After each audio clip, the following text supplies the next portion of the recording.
Uh, Good afternoon, everyone. Thank you for joining us today for the SA FERM Tender Round 1 webinar. My name is Jack Kratzat and I'm from the Corporate Affairs team here at ASL, and I will be facilitating today's webinar. Before we begin, I would like to acknowledge the traditional custodians on whose lands we are all on today. I pay my respects to elders past and present and extend my respect to any First Nations people who are here with us today. I'm speaking to you from the lands of the Wurundjeri people of the Kulin Nation. So we've got a lot to discuss today in this webinar, but before we really get into the substance of the presentation, just a few housekeeping matters. So your camera and microphone will be off, and we will be using Slido to take questions today. This can be accessed through the big QR code on the screen, which will also be on subsequent slides. And if you're unable to access Slido, please feel free to email your question to engagement@asl.org.au, and a member of our team can put it in Slido for you. Also, if we don't get to all the questions today, we will incorporate them into our tender Q&A process and provide written answers, which will be made available on our website. Finally, this webinar is being recorded and we will post it on our website in the coming days as well. So onto who are we? ASL is an independent for-purpose service provider established to support the delivery of energy commitments made by governments that will transform Australia's energy system. We were established over 3 years ago with our foundational role as the New South Wales Consumer Trustee, and our work is focused on securing investment in new energy infrastructure that delivers positive energy system, consumer and community outcomes. From our foundational role as the New South Wales Consumer Trustee, we have also expanded to provide tender delivery services for the Australian Government's Capacity Investment Scheme, and now as Scheme Administrator for the South Australian Government's FERM Energy Reliability Mechanism Scheme, which is why we're here to speak to you today. So the FERM is a South Australian Government initiative to secure long-duration dispatchable capacity providers capable of providing secure, reliable and affordable electricity supply for South Australia. ASL has been appointed the Scheme Administrator for the FERM and directed by the Minister for Energy and Mining to deliver Tender Round 1. The Scheme Administrator is an independent role responsible for designing and conducting competitive tenders to secure this capacity. As Scheme Administrator, ASL is also responsible for the establishment of governance and financial arrangements for the FERM, and developing a risk management framework and appointing the financial vehicle. The financial vehicle will be a separate entity that is counterparty to the contracts awarded under this scheme, and the financial vehicle will be the trustee of the SA FERM Trust, which will hold the scheme fund and FERM contracts as the trust assets. Just to note as well, the SA FERM Trust has recently been assigned an inaugural A2 credit rating with a stable outlook by Moody's. This rating reflects Moody's independent assessment of the Trust's ability to meet its financial commitments, its strong credit quality, an essential role in South Australia's energy transition, and a market briefing note providing further information on this is available on our website. So today, the team and I are here to talk to you about the SA FERM Tender Round 1. I'm joined by my colleagues Civi Boone, Lockie White and Timo Muller. The team will provide an overview of the SA FERM Tender Round 1, the FERMA product, tender assessment, and key considerations for you to know in preparing a bid for this tender round. And as I mentioned, at the end of the tender round, we'll have the team on hand for any questions you may have. I'll hand over to Civi now, who will get us started.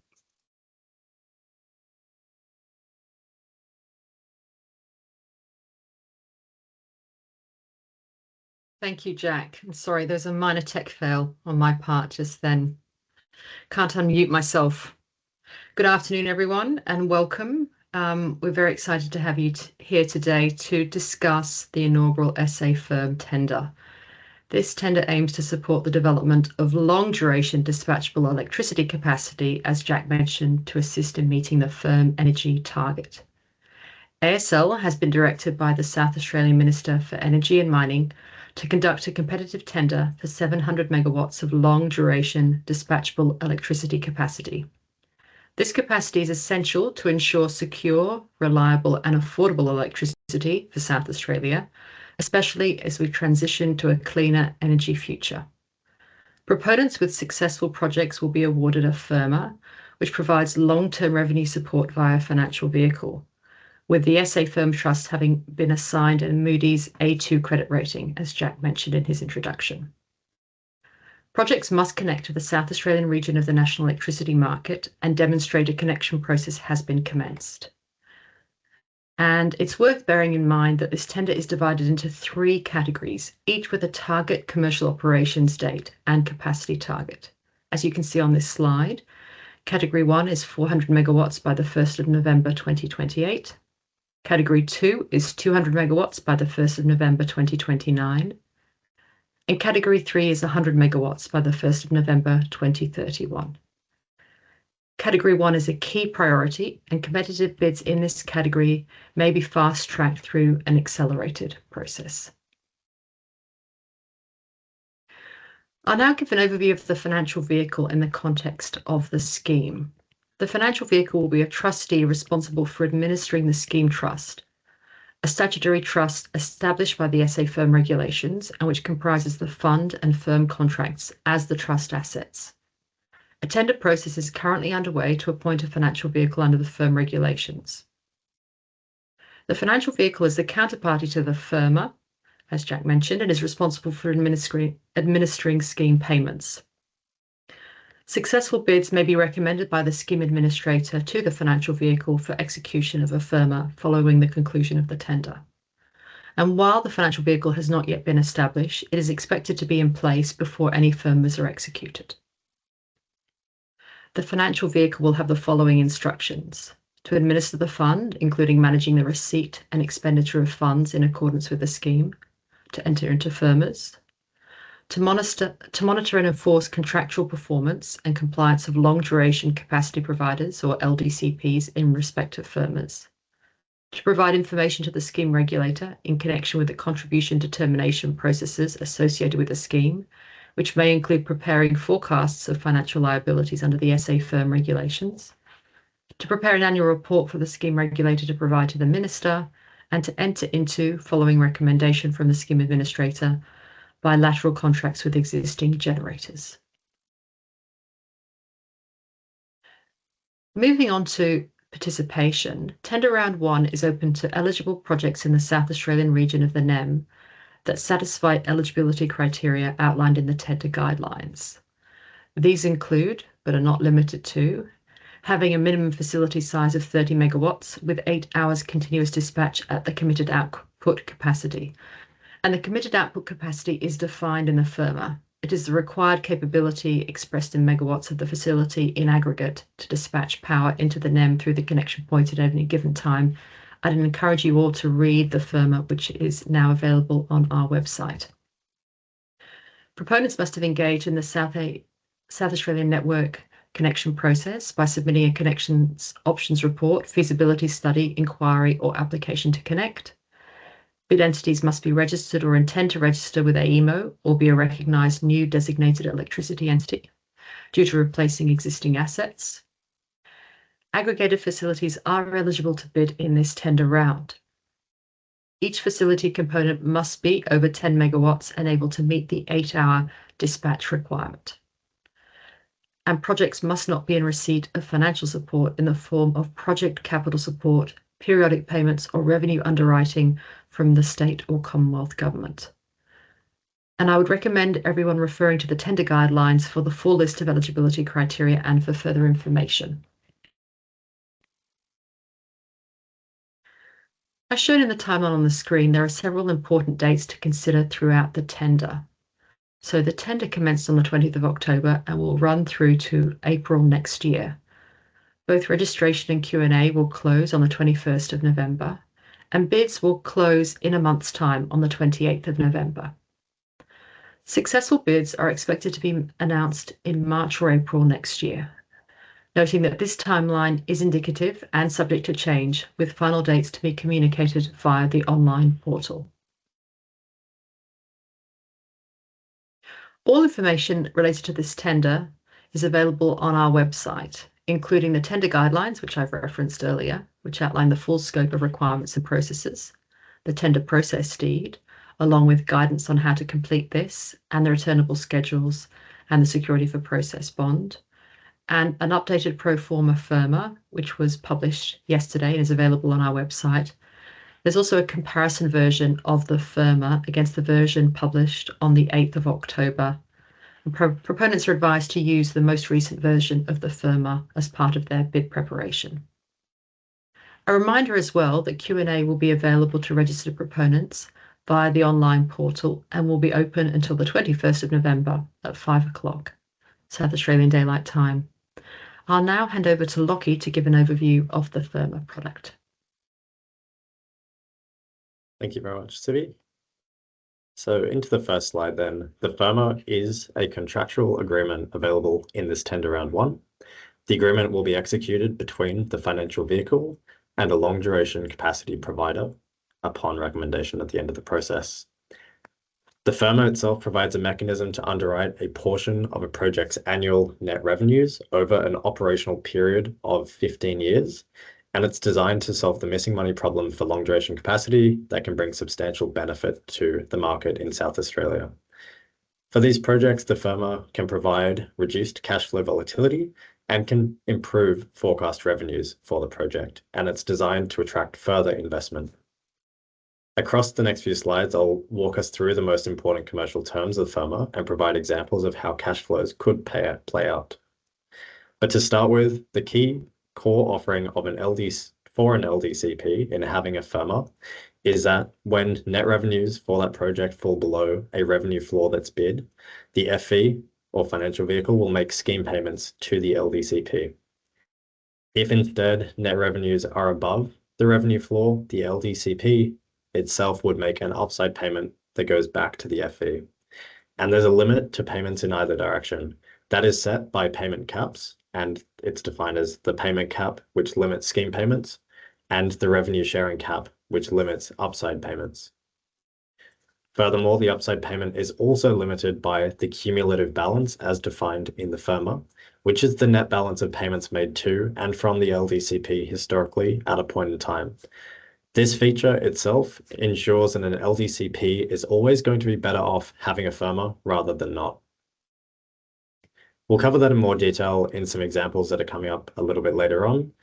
But we maybe sort of to talk to some of the more detail here, we understand that cash flows within a given year can be just as important as annual numbers. And so the FERMA includes a quarterly calculation for payments, which is done on a year-to-date basis at each quarter to help projects manage volatility over a year. Furthermore, projects that are conventional, that is fuel-based generators, can also receive a reimbursement for deemed fuel costs, which are deemed under a fuel cost determination process. Finally, the FERMA includes the flexibility to nominate for excluded operational years. This removes the ability to receive scheme payments for some years, which can lower costs to the financial vehicle and would be assessed in BAC3, but all other obligations remain. Moving into the next slide now, I'll talk through the key payment terms. The diagram on the left-hand side is a simplified visual to help understand how the payment mechanics will operate. The revenue floor is a value that is bid by the proponent through this process, and it's the level of net revenue which determines the amount of any scheme payments or upside payments. Scheme payments are those payments made by the financial vehicle to the LDCP, so to the project, when net revenues have fallen below the revenue floor. If net revenue is below the floor, the scheme payments are paid up to 90% of that shortfall, subject to the payment cap. On the other side of the equation, we have upside payments, which are repayments made by the LDCP when net revenue exceeds the revenue floor. If net revenue is above this floor, the LDCP pays the FV back up to 50% of that surplus. Again, that's subject to the cap and the cumulative balance. These caps, as defined, are the payment cap and revenue sharing cap, and they're designed to be symmetrical only, so they apply similarly in both directions. Moving on to the right-hand side and the table shown, I'll work top to bottom here. So the operational period of the FERMA is 15 years, and that commences on the later of COD and the target COD for the relevant tender category. Net revenue is defined as the total income that a project earns from market operations, minus eligible operating costs, which we refer to as permitted costs under the FERM. Operational revenue includes most revenue streams received by the LDCP from the facility, and it covers income generated through the wholesale energy market, through network support contracts, and any future emerging markets or other eligible contracts. The permitted costs are specific costs that can include the gross costs of importing electricity, cost of ancillary services, NER costs, and payments under eligible contracts. Fuel costs to note, such as gas fuel costs, which are reimbursed through a mechanism, are not included in permitted cost itself. Instead, they're dealt with separately. So finally, there will be a fuel reimbursement process for fuel costs for conventional generators. Now we know some of the basics. I'll walk us through how the payments can change as net revenue for a project increases across 4 simulated years here. And these example payments apply to a bidirectional unit, and we'd have to assume that there is a cumulative balance for the upside sharing to occur. So on the left-hand side, we're looking at example 1, and you can note that there are 3 dotted lines which indicate the revenue floor. Above it is the revenue floor plus revenue sharing cap. Below it is revenue floor minus the payment cap. In example year 1, the project has earned very low net revenues, and they are well below the revenue floor. The full payment cap is paid out as a scheme payment from the financial vehicle. Then moving into example 2, the net revenues increase, but they're still below the floor. Scheme payments are paid at 90% of the shortfall below the floor, so that's 90% of that gap between net revenue and the revenue floor. And in this case, the scheme payment is now less than the payment cap. We move then into example 3, net revenues are now above and just above the revenue floor. So the LDCP has begun to earn higher revenues, which are now in excess of the floor, and it can make an upside payment equal to 50% of the excess revenues above the floor. So 50% of what is above that floor. Here, the upside payment is less than the revenue sharing cap, and we've assumed that there is a cumulative balance that's at least equal to that upside payment as calculated. Finally, example 4, net revenues are again very high, and an upside payment is also made from the LDCP to the financial vehicle, but the revenue sharing cap binds, and it limits how high that payment can go. Any payment, naturally, again, is also capped by the cumulative balance, so it depends on what the LDCP has previously been paid. Now moving on to something just as technical, the fuel reimbursement process itself. So fuel reimbursement applies to conventional fuel-based generators that participate in this tender and are awarded a FERM. It provides projects with a reimbursement of fuel costs covered through a determination process, and we would expect in bidding that LDCPs can exclude fuel costs when setting the bid variables to account for this reimbursement. The reimbursement is based on a fuel price determination process administered by the scheme regulator, who intends to prepare and consult on a fuel price determination guideline in Q2 2026. Through this process, the LDCP should be able to demonstrate that it's undertaken reasonable steps to reveal an efficient fuel cost for the project and the plant. The fuel reimbursement is expected to be calculated for an operational year using the formula shown on this slide. And to note, the fuel reimbursement for an operational year will account for a variable component of fuel price, so dollars per gigajoule, a heat rate, which is also specified in the FERM reference schedule, and the dispatched energy of that project into the NEM, and finally, any fixed component.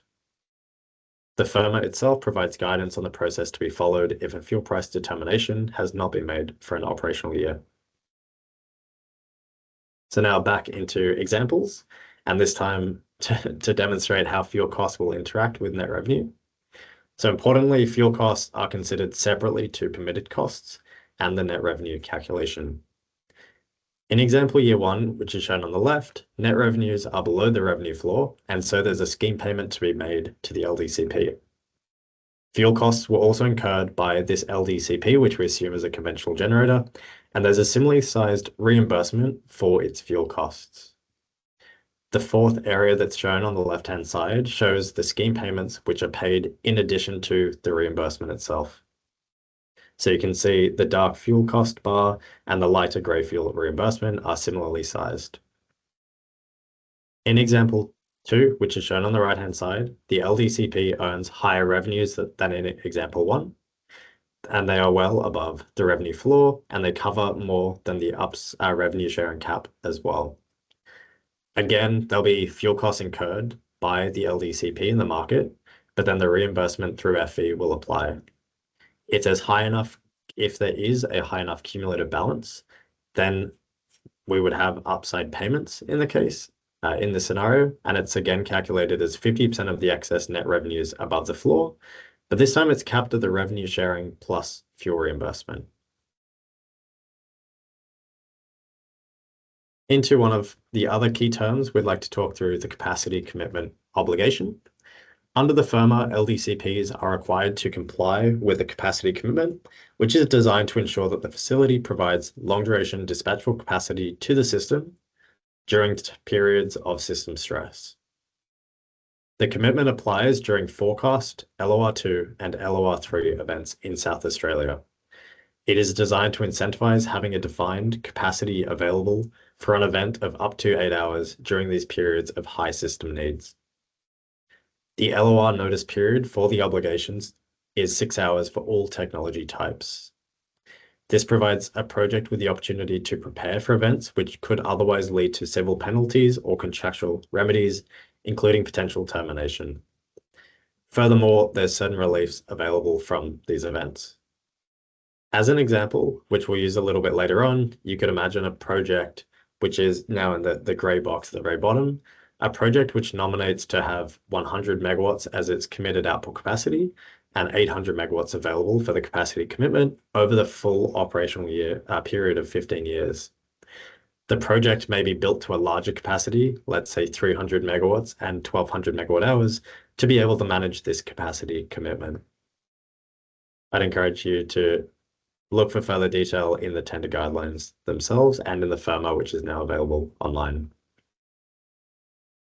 Now, into market liquidity obligations. An important feature of this scheme is ensuring a liquid contract market in promoting a secure and affordable electricity in South Australia. Market liquidity obligations will apply, and they are designed to ensure that LDCPs can contribute to that objective. Proponents should assume that an MLO will be implemented through the Minister's guidelines under the FERM regulations. That process is expected to be finalised in Q2 2025, so imminently, and it will be published on the South Australian Department of Energy and Mining's website. In preparing a bid, importantly, projects or proponents should assume the MLO guidelines will prescribe the following, and that's that the MLO applies to a recognised electricity entity or new designated entity who is a party to the FERM. It will require a minimum percentage of an entity's capacity commitment to be offered through qualifying contracts over a forward obligation period, but that percentage will not be more than 20%. And a qualifying contract would be one that's publicly listed on an approved central registry, exchange, or trading platform, and you can assume that the ASX will be one such approved exchange. It will apply to 2 annual obligation periods for tender, which for tender category 1 are the 1st of January 29 to 31st of March 29 inclusive, and 1st of July 29 to 30 September 2029. Those obligations apply to tender category 1 entities, and obligation periods for later categories will be defined in future ministerial guidelines. Again, proponents should refer to the tender guidelines for a more fulsome list of the assumptions to be made. With that, I'll now pass over to Sivi to talk through the assessment process.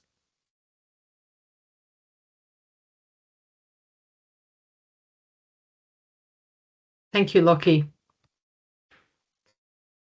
So this tender will be a single stage process. Some of you may be aware of other tenders that ASL is running in other jurisdictions, which have been multi-stage processes, but this will be a single stage process that consolidates the evaluation of eligibility, financial and non-financial value criteria into one bid stage.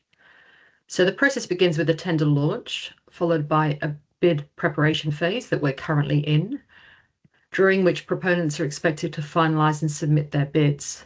Once bids are received, proponents and projects enter the bid assessment and due diligence phase. It is important to note that due diligence may be undertaken at any time, including prior to formal assessment.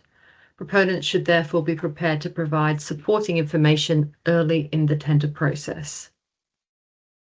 Following assessment, bids may be recommended to the financial vehicle for final consideration. Successful bids may be announced following this time. And as mentioned earlier, the tender is now live, and I would encourage all potential proponents to refer to the tender guidelines, which are the authoritative source of information and will take precedence over the content in this presentation. Also, any questions asked today through Slido will be provided to registered proponents along with their answers via Smarty Grants. And these questions will also be published online on our website. Moving on to bid assessment, we will assess bids against the eligibility criteria and the bid assessment criteria, or BACs, outlined in the tender guidelines. And you can see these BACs on the slide in front of us now. So the bid assessment criteria consider both the financial and non-financial merit of a bid. BAC 1 assesses project deliverability and timeline and has a 20% weighting. BAC 2 assesses organizational and financing capability, also with a 20% weighting. BAC 3 has the highest weighting of 40%, and that assesses financial value.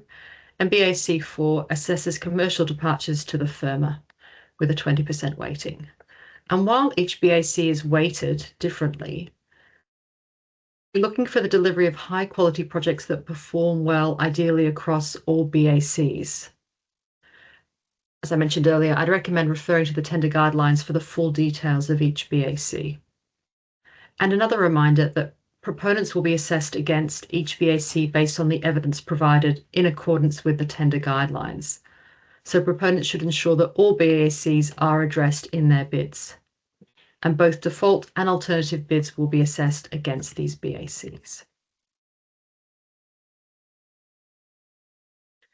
We'll now do a deep dive into each BAC.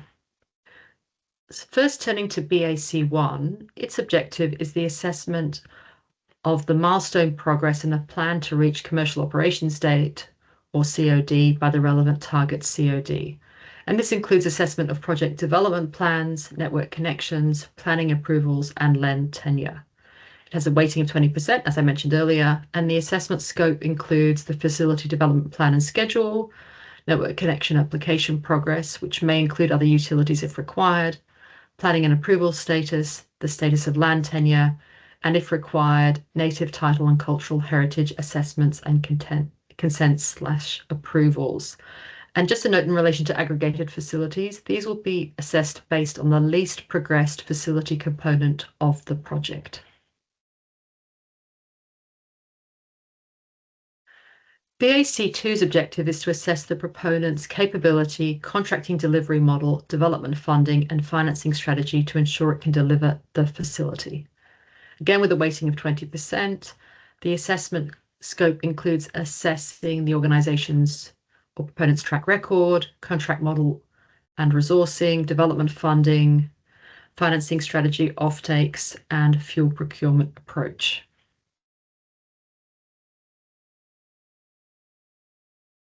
BAC 3's objective is to assess the forecast cost and potential cost exposure of the facility and the FERM, as well as wholesale market and reliability benefits. It has the largest weighting, being 40%, and there are several components of benefits and costs expected to be assessed. So for benefits, the assessment will consider the facility's reliability contribution to the energy system, particularly its ability to reduce unserved energy in the South Australian region, its potential wholesale market benefits through price suppression, and its capability to provide system security services. And for costs, the assessment will consider the estimated forecast cost under the FERM and the cost exposure as the maximum liability to the financial vehicle over the life of the agreement, which assumes a payout of the payment cap in all operational periods and will assume a level of fuel reimbursement for conventional generators. So again, I'd encourage people to have a look at the tender guidelines to have more information about BAC 3. The last BAC is BAC4, which is the assessment of the nature and impact of any commercial departures from the pro forma FERMA. It has a weighting of 20% and essentially assesses the risk impact of proposed departures to the FERMA. Departures should be limited to those critical to the proponent's technical requirements, and sufficient rationale should be provided to justify the departures. Proponents should also consider the impacts of changing the proposed risk position in the pro forma. And one final point, commercial departures should be consistent between default and alternative bids, so they should not deviate if a proponent chooses to provide a default and an alternative bid. That's it from me. Back to you, Lockie. Thanks again, Sivi. I'll talk through a list of key items to consider for this tender round. To kick off with, I'll talk through tender categories and targets. The tender categories and targets are core components of this tender and are designed to support meeting the FERM energy target when they occur. So category 1 targets 400 megawatts of capacity with a COD of 1st of November 2028. Category 2 is targeting 200 megawatts with a COD of 1st of November 2029, so 1 year later. And then category 3 is the longest term category. It has a target of 100 megawatts with a target COD of 1st of November 2031. Category 1 is the key priority, and bids that qualify for this category and offer competitive terms ready for acceptance may enter an accelerated process. Proponents must nominate a required COD for their bid that is on or before one of the target CODs that is noted on this slide. Required CODs should be as close to the target COD as feasible, and bids with required CODs that are closer to the target COD may be prioritized. The tender targets themselves in megawatts reflect the total capacity that is intended to be recommended for award in this tender round. These are intended to be provided as reasonable guidance, but the scheme administrator will ultimately have the ability to award under or over each target in line with the ministerial directions and the quality of bids received and their competitiveness. And a reminder that bidding an earlier required COD does not bring forward the earliest date on which support payments commence. The operational period commences on the later of COD and the target COD that is relevant or related to that tender category that you've applied for. Into the next slide, I'll talk through that accelerated process for tender category 1. As mentioned just then, tender category 1 is a key priority for this tender, and a competitive bid in this category may be recommended ahead of others through an accelerated process. This accelerated process fast-tracks high-quality, ready-to-go projects and FERMers that can be delivered by 2028. It incentivizes proponents to submit competitive and compliant bids with minimal commercial departures against the pro forma FERMA. At shortlisting, the scheme administrator may consider elements such as strong merit across all of the BACs, minimal or no commercial departures, and readiness for acceptance before deciding to accelerate recommendation of a given bid to the financial vehicle. Now I'll talk to default and alternative bids. So to provide flexibility and encourage some commercial innovation, proponents have the ability to submit one alternative bid in respect of the same facility and may participate in a different tender category to the default bid for that facility. So for the default bid, you submit a completed prescribed returnable schedules across the BACs and bid form and completed versions of the FERMA. Should proponents choose to submit an alternative bid, this would also include separate versions of those returnable schedules and separate versions of the FERMA. So it's for the same bid form, a distinct set of returnable schedules and FERMas for the default versus alternative. When submitting an alternative bid, an additional security for process bond is not required. So it's one bond per facility, not per bid. An alternative bid may nominate a different tender category and required COD, and could also have different bid variables to the default bid as defined in the tender guidelines. However, it must retain the same project configuration and commercial departures as the default bid. Both bids, so both the default and alternative, will be assessed against the same bid assessment criteria. Submitting an alternative bid can be used to improve the competitiveness of a project where the amended bid variables provide more favorable FERM costs. Now into the next slide, which is in using committed capacity. We'll jump into some examples which can help us better understand the impact of capacity commitment obligations and committed capacity. So to meet the capacity commitment obligations, proponents must nominate a committed capacity that can be dispatched for a minimum duration of 8 hours over the 15-year operational period. All else being equal, a higher committed output capacity would be preferred for a given project. That is, for example, if costs were otherwise the same. So now onto the examples. We've listed or described a project A and a project B captured on the page. Project A is imagined to have a registered capacity of 300 megawatts and an energy storage capacity of 1200 megawatt hours. So that is what it's built to. It nominates that it will be able to provide a committed output capacity of 100 megawatts and a committed storage capacity of 800 megawatts at all times over the operational period. The graph reflects how the facility will reliably be able to deliver 8 hours over the operational period of 15 years, and that's even as degradation reduces the available storage capacity over time.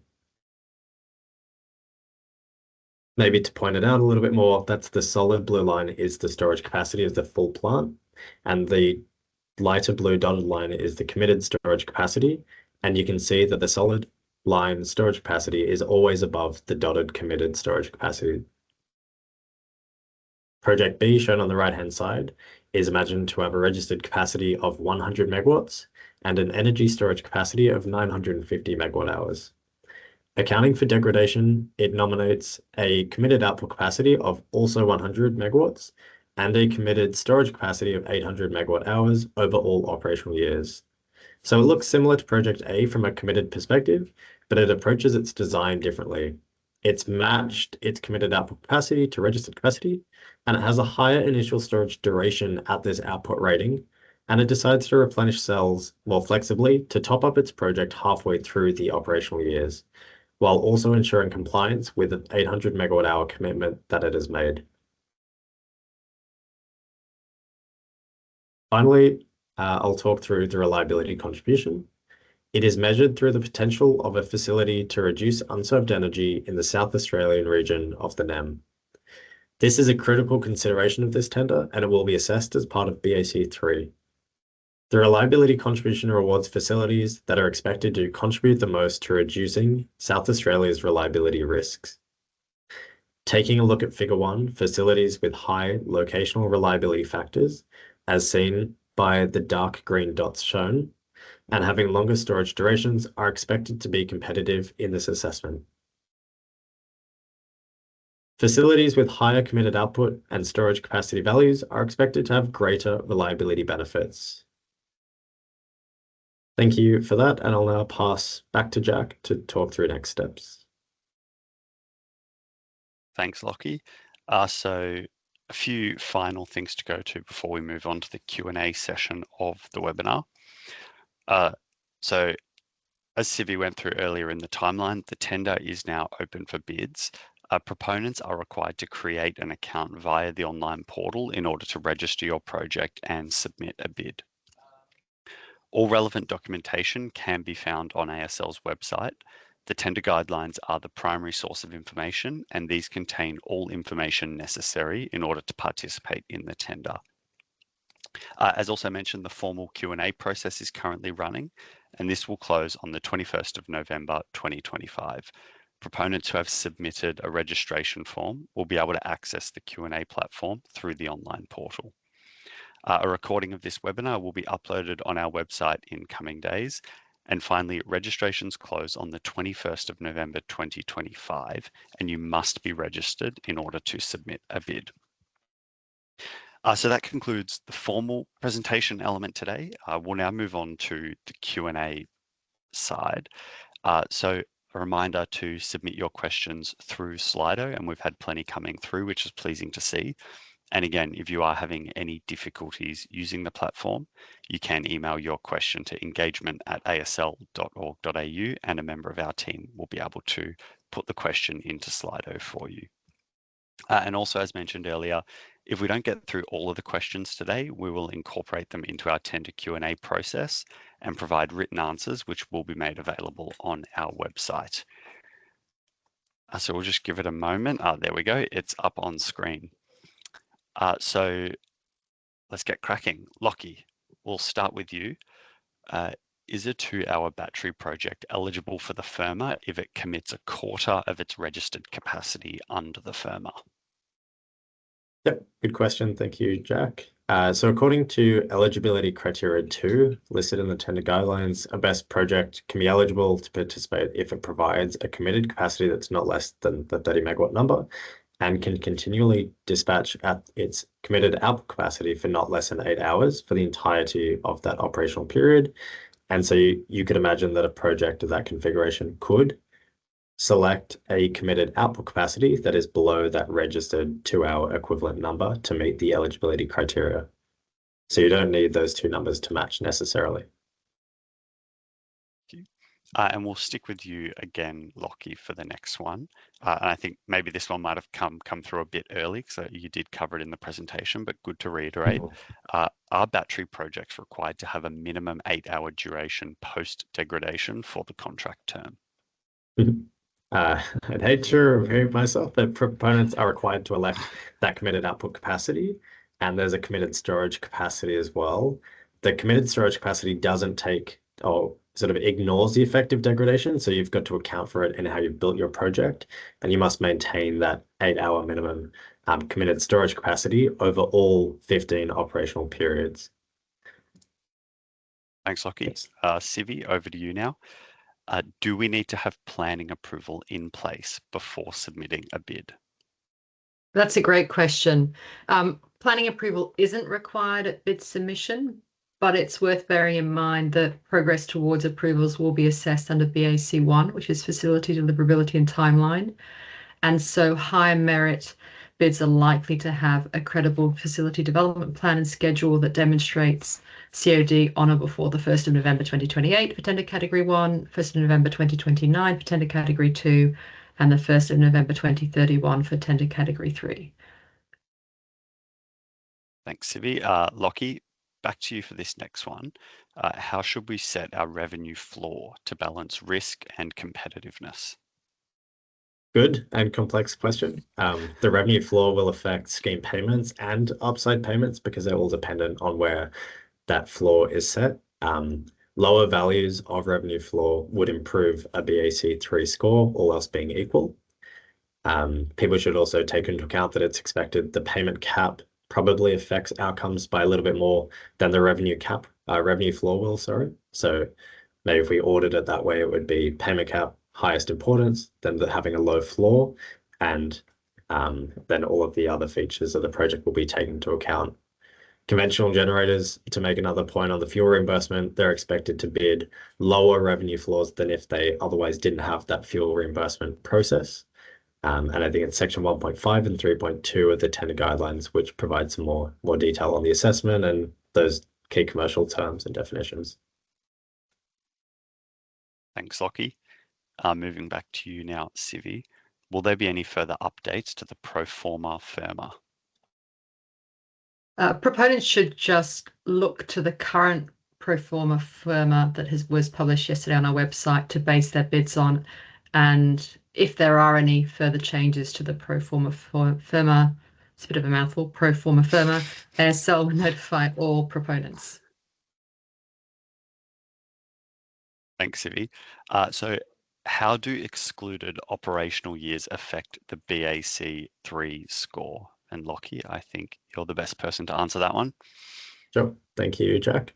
So excluded operational years can reduce forecast cost and cost exposure under the FERM, and that's taken into account in that BAC3 scoring. Excluded operational years remove that ability to receive a scheme payment, so we'll model that no payments could be made in that year. As before, upside payments and all other obligations would continue to apply during those years, but that excluded operational years really gives you a bit more flexibility around how and when you need support. Thanks, Lockie. And back to you again, Sivi. If we've got a few battery sites across SA, each around 10 to 20 megawatts. Can we group these together and submit one bid? That's a great question. So aggregated facilities are permitted, provided each facility component exceeds 10 megawatts and can dispatch at the committed output capacity for 8 hours. And the bid entity must also have a protocol enabling coordinated operation as a single facility. So I'd encourage everyone to have a look at EC2 in section 3.1 of the tender guidelines. Back to you, Jack. Thanks, Sivi. And I'm about to go straight back to you again.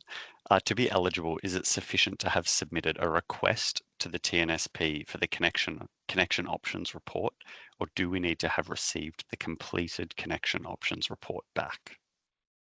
It's a good question. So I'd refer everyone to EC4. It is sufficient to have submitted a request to Electronet for the connection options report in respect of a network connection in SA, but it's worth just looking at the tender guidelines on that point. Thanks, Sivi. So the next one it's just jumped down, but I'll still read that one first. That's second on the screen there. Can we bid if our project has received ARENA funding? Is that a question for me, Jack? Yes, it is. Sorry. Okay, I'm in the hot seat here.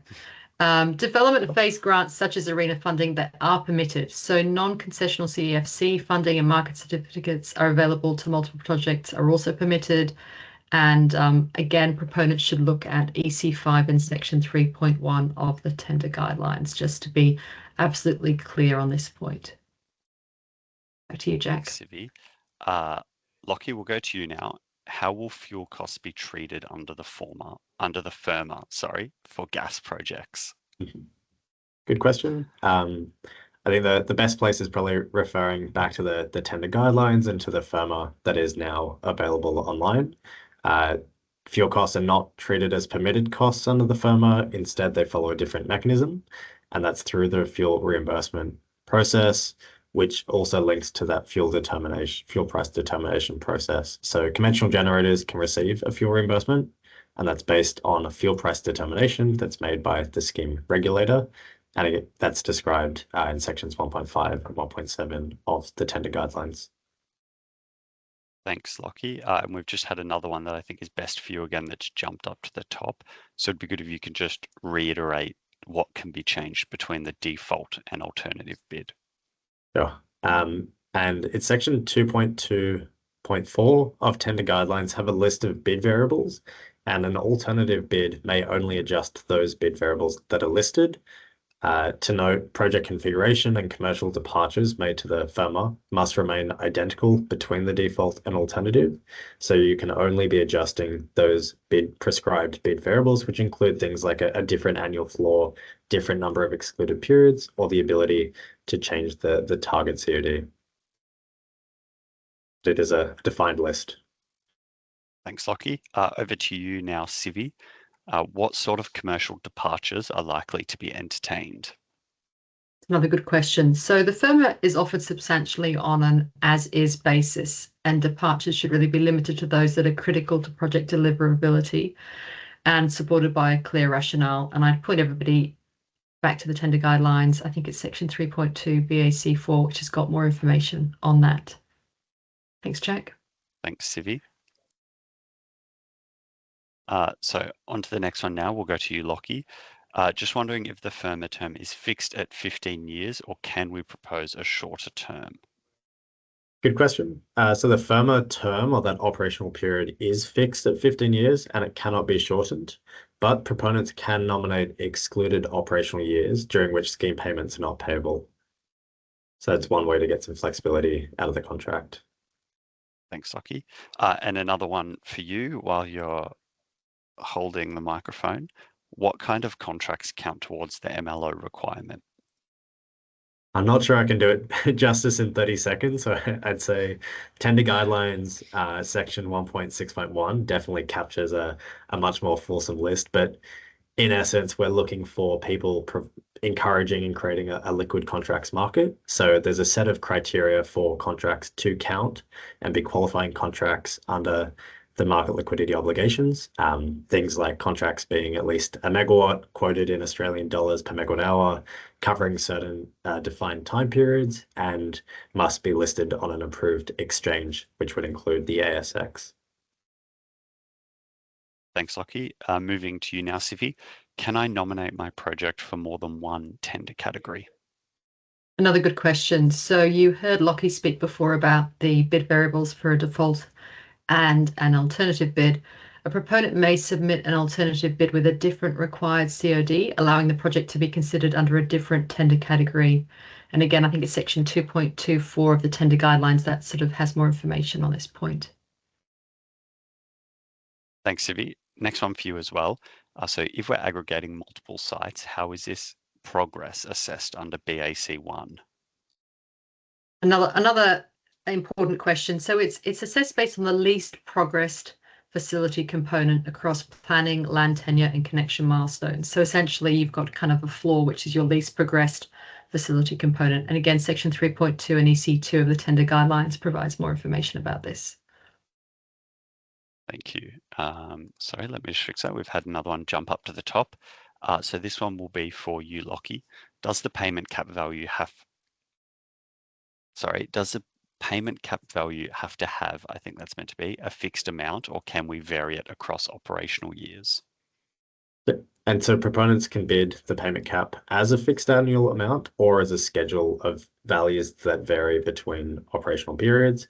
You'll see that in the returnal schedule, you can sort of see how that may work. Thanks, Lockie. And the next one I think will be for you as well. Can you clarify, is a 4-hour best duration bid at half capacity to meet the 8-hour requirement allowed? Good question. Similar to the 2-hour example, that's eligibility criteria 2 will require the facility to dispatch at a committed output capacity for 8 hours, and there's a committed storage capacity associated with that. But the committed output capacity that really matters here could be less than the total export capability or registered capacity of that facility. So it's allowable. So I think we might go for one more question and then we'll wrap it up. Sivi, actually we'll go 2 more questions because I was going to ask you the one that's now dropped down to second, Sivi. But can ASL further elaborate on the mechanics of the accelerated process outlined in the tender guidelines?